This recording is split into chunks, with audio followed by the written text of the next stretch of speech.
मेरा पूर्व नाम रॉबर्ट सोलोमन रह चुका है, वर्तमान नाम सुमन कुमार। मैं मूल रूप से इंडोनेशिया जकार्ता का रहने वाला था। पढ़ाई लिखाई ऑक्सफोर्ड यूनिवर्सिटी लंदन से करने के बाद 1987 तक चर्च के अंतर्राष्ट्रीय षड्यंत्र के तहत मैं कार्य कर रहा था। देश एवं विदेशों में चर्च के तहत कार्य करना, जाने अनजाने में समाज को धर्मांतरण करना, और इस कुचक्र में मैं कार्य कर रहा था। हालेलुया। जम से के प्रियो, आज हम इस वीडियो में आपको एक ऐसे विषय में बताएंगे कि एक व्यक्ति जो पहले एक क्रिश्चियन थे, वह बाद में उन्होंने सनातन धर्म को अपना लिया। ऐसी क्या वजह थी जो उन्होंने ऐसा किया? इनका नाम पहले रॉबर्ट सोलोमन था जब ये क्रिश्चियन थे, पर बाद में इन्होंने अपने नाम को बदलकर सुमन कुमार रख लिया। आप इस वीडियो को पहले देखिए। हालेलुया। अब तो तुम्हारा भाई हो गया है, मेरा चेला है। हाँ। तुम अपना परिचय दो, बायोडेटा। मेरा पूर्व नाम रॉबर्ट सोलोमन रह चुका है। माइक चलो ऑन कर। ठीक है ओके। मेरा पूर्व नाम रॉबर्ट सोलोमन रह चुका है, वर्तमान नाम सुमन कुमार। मैं मूल रूप से इंडोनेशिया जकार्ता का रहने वाला था। पढ़ाई लिखाई ऑक्सफोर्ड यूनिवर्सिटी लंदन से करने के बाद 1987 तक चर्च के अंतर्राष्ट्रीय षड्यंत्र के तहत मैं कार्य कर रहा था। देश एवं विदेशों में चर्च के तहत कार्य करना, जाने अनजाने में समाज को धर्मांतरण करना, और इस कुचक्र में मैं कार्य कर रहा था। 1987 में चर्च के अंतर्राष्ट्रीय षड्यंत्र के तहत हिंदू दर्शन, हिंदू चिंतन को देखने समझने के लिए संत परंपरा क्या है, संत क्या है, इसको देखने समझने के लिए उन्हीं के द्वारा भेजा गया था। 2 वर्ष तक इस परंपरा को देखने समझने के बाद, हिंदू दर्शन, हिंदू चिंतन से प्रभावित होने के बाद, मैंने प्रायश्चित स्वरूप सोलोमन को त्यागा और सुमन कुमार बन के मुझे लगा कोई चलता पदचिन्हों पर कोई पदचिन्ह बनाता है वही सुरमा इस जग में दुनिया में पूजा जाता है। पानी पीजिए छान कर और गुरु मानिए जानकर। ऐसे ज्येष्ठ और परिपाटी को सानिध्य में प्राप्त होते ही मुझे लगा कि देश का ये भाग्य अपने सोच लो, भलाओ जिसमें देश का वो काम सब किए चलो। ये मेरा परम सौभाग्य है। परम पूजनीय श्री बापू जी के सानिध्य मुझे प्राप्त हुआ। मैं अपने पिता को तो 25 वर्ष हो गया देखा ही नहीं, लेकिन वास्तव में एक आध्यात्मिक पिताश्री हमको मिल गए हैं और मैंने अपने आप को उनको सौंप दिया। मैं तो सदैव अपने बारे में परिचय में बताता हूँ कि मैं तो पोस्ट कार्ड विदाउट एड्रेस हूँ। जहाँ बाप जी चाहेंगे वहाँ उस पर पिन कोड लिख दे, मैं उस छोर तक पहुँचने के लिए प्रयास और प्रयत्न करूंगा।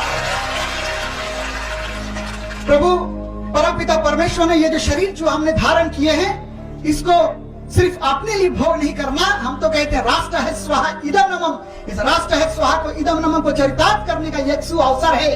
भारत हमारी माँ है, माता का रूप है प्यारा, और घर माँ इसी का रक्षा ये कर्तव्य है हमारा। देश हमें देता है सब कुछ, हम भी तो कुछ देना सीखें। तो जाने अनजाने में जो हमसे जो बहुत बड़ी भूल हुई थी, हिंदू दर्शन, हिंदू चिंतन को ना समझने के कारण अनजाने में जो हमने समाज को मतांतरण कर दिया था, आज उसका प्रायश्चित स्वरूप धर्मांतरण किया था, उसके प्रायश्चित स्वरूप आप वापसी लौटानांतर कर रहे हैं। जो लोग भूले भटके, रूट के टूट के छूट गए हैं, उनको पुनः वापस लाने का कार्य और पीड़ा पूजनीय बापू जी ने हमको सौंपे हैं। उन्हीं का आशीर्वाद लेके मैं समाज में कार्य कर रहा हूँ। अभी वर्तमान में झारखंड को ही केंद्र बना करके मैं पूरे देश भर में कार्य कर रहा हूँ। जय हिंद, जय श्री राम। हालेलुया। आपने जैसे इस वीडियो में देखा कि इस व्यक्ति के द्वारा ये बताया जा रहा है कि जब ये अपनी पढ़ाई ऑक्सफोर्ड यूनिवर्सिटी लंदन से करने के बाद 1987 में चर्च के अंदर इन्होंने काम किया। इसके पश्चात इनको हिंदुओं के इतिहास के बारे में, उसके विषय में जब ये संत परंपरा को गहराई से समझने के लिए उनके बीच गए, वहाँ 2 वर्ष तक उनके बीच में रहकर इन्होंने बताया कि वे उनके परंपराओं से प्रभावित हो गए और ये अपने ईसाई धर्म को छोड़ हिंदू सनातन धर्म को इन्होंने अपना लिया। प्रियो, मत्ती उसके 24 उसके 12वें अध्याय में ये लिखा है कि अधर्म के बढ़ने से बहुतों का प्रेम ठंडा हो जाएगा। इनके बातों से ही पता चलता है कि इसने कभी प्रभु यीशु मसीह के प्रेम को जाना ही नहीं है। वचन हमें बताती है कि अंत के दिनों में लोग अपना पहला सा प्रेम परमेश्वर के प्रति छोड़ देंगे, अनसंसारिक रीति से चलने लगेंगे। आज शैतान के द्वारा बहुत से लोग भरमाए जा रहे हैं और अपने उद्धारकर्ता परमेश्वर को छोड़ दूसरे ईश्वर को पूजने लगे हैं। प्रियो, हम शैतान की युक्तियों से अनजान नहीं हैं कि वो किस तरह से लोगों को अपनी ओर खींचता है। इसलिए आप सभी से एक निवेदन है कि आप इन दिनों हमको और आपको बड़े गंभीर होकर परमेश्वर से प्रार्थना करना है, जिस प्रकार वचन इफिसियों उसके 6वें अध्याय उसके 10वें और 11वें वचन में लिखा है। इसलिए प्रभु में और उसकी शक्ति के प्रभाव में बलवंत बनो, परमेश्वर के सारे हथियार बांध लो कि तुम शैतान की युक्तियों के सामने खड़े रह सको। हालेलुया।